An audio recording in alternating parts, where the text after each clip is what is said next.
Dr. Collier, good morning. Good morning, Rickey, Smiley. We here with your coronavirus update. Good morning to all the Rickey Smiley Morning Show crew. And we just want to give some good information to the people that are listening.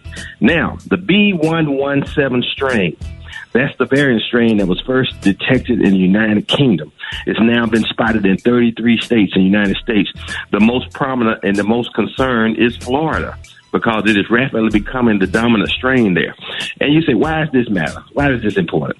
Well, people infected with this variant have a higher viral load, so the infection is more potent, which means that when they cough or sneeze, they're kicking out more virus and they're spreading it more easily. It's also beginning to look like this is more virulent as well, meaning it causes worse infections in individuals. Now, the AstraZeneca vaccine was shown to have minimal effect against the South African variant. The B11 strain is the UK variant. And so they actually were about to roll out 1 million doses there, and they're holding back on them, trying to decide what to do, or whether to immunize their population with a different vaccine, or whether to give them that vaccine and possibly give them 2 doses or even a 3rd dose. So one other thing, Rickey, now, so we know the way to reach herd immunity is to immunize the entire population. Okay, so one of the things that have not been done, the virus was not available for people under 18 years old. Moderna virus is now starting a study in children aged 12 to 17.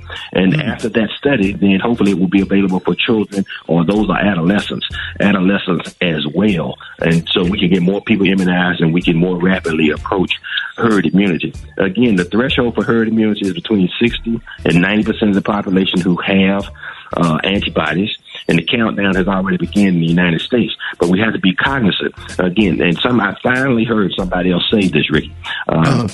That the antibody count is for people who have gotten the disease and recovered from it, as well as those people that have been vaccinated.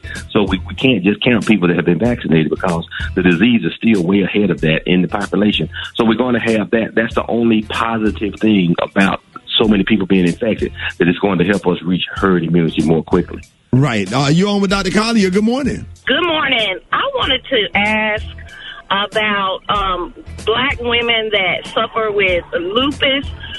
What is your recommendation for taking the vaccination? And would you recommend Moderna versus the Pfizer?